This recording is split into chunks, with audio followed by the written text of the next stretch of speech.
Welcome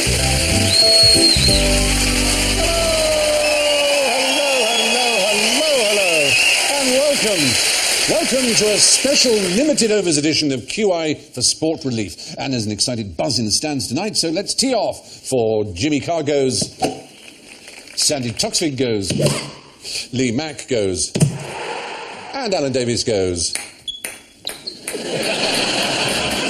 They're under starters' orders and they're off. In which sport has Britain been the reigning Olympic champion for the past 92 years? So is this something that they stopped doing? They have now stopped. Is it something basic like? It's tug of war. Well done, Sandy. Absolutely right. You're winning. She said, I don't want to do this. I don't know anything about sport. What's that question about? There's only three sports that you have to go backwards. One of them's tug of war, one of them's rowing, and I can't remember the other one. Darts. Not darts, is it? Darts. You don't do that, do you?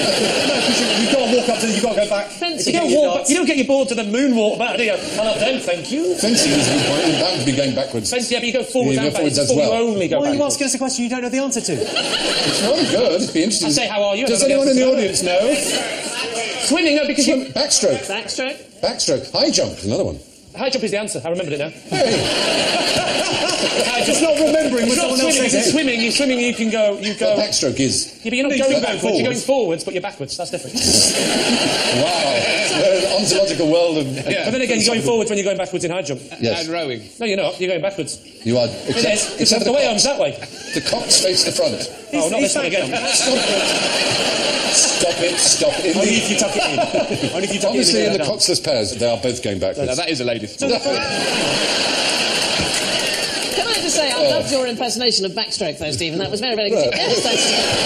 You do have a Not getting your hands wet. It's all right, I've got a rubber ring on. What's that one? Butterfly as well. Stephen's always preferred to be rescued rather than... Yes, exactly. I'd rather be rescued by the man in the chair. Stephen fried round.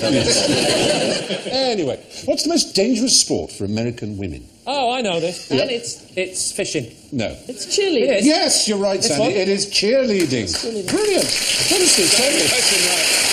Sandy, I have to tell you, Sandy was so nervous about it. She said, do I have to do the sport relief? Get someone else to do this, because I know absolutely nothing about sport. She's winning by miles. It is indeed cheerleading. And when we say injuries, catastrophic injuries, I mean death, being paralysed. Being paralysed. They don't usually do it like that, though, do they? Oh, they do. Oh, they do. The most famous one was wasn't George W. Bush on the... Very good. He's here on my card, so it's got to be worth points. He was head cheerleader for his all-boys high school. There he is on the left. Cheerleading. If only there'd been a catastrophic accident. Yes. How many lives would have been saved? Yes, according to the latest figures we can find in 2002, 22,900 children aged 5 to 18 in America were admitted to hospitals for cheerleading injuries. 65% of all catastrophic injuries amongst American sportswomen at schools are created in the act of cheerleading. Is it classed as a sport? Oh, yeah, absolutely. They are incredibly fit. Very, very serious about it. As you've seen, I mean, they throw themselves around and do all kinds of stuff. I It's throw not myself just around going in the rah, bedroom, rah, it's not a rah. sport. No. I'm sure sex is a sport somewhere. I'm sure someone is trying to make that into an Olympic sport. Into a competitive thing. Because I'm pretty fast. By any standards. I think I've got a shot here. So, what was the most popular sport in Britain until 1835? Is it fishing? No, it wasn't fishing. Fishing is, I believe, still the most popular sport in Britain. Is this spectator sport? It was a spectator sport, but, people could, as it were, be expert in it in as much as... Chariot racing.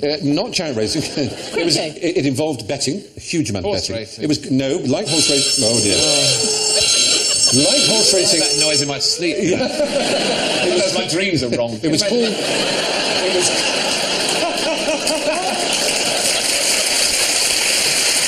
You know what? I've had a few of those, Alan. It's nothing to worry about. Pigeon racing? Not pigeon racing, but you've finally got the right species of animal. Falconry? No. Is it seagull racing? No. No. Homing pigeons. What are they? Not homing not pigeons. pigeons. No. This is another bird. It was banned in Shooting. 1835. Nothing's been banned in the shooting of birds. Cockfighting. Cockfighting is the right answer. Yeah, that's right. Every place. Downing Street had a cockpit. The Palace of Westminster had a cockpit. When you travel around Britain, every pub, Every village, every town. all had a the pubs are cockpit. called That's right. Cock Inn and so on. Yeah.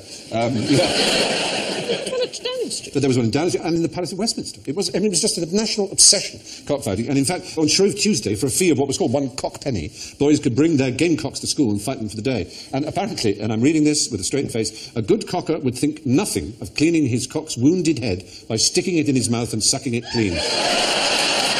And can we just give him a round of applause for keeping a straight face? Well done, Stephen. Thank you. So, the fact is, cockfighting was the national sport of Britain right up until they banned it. And lastly, my final question. If you want to give a sporting chance to people having a hard time in the UK and across the world, what's the very best thing you can do?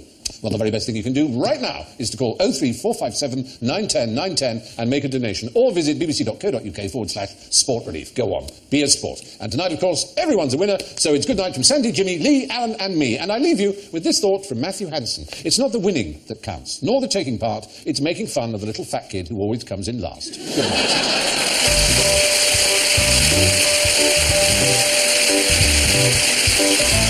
night.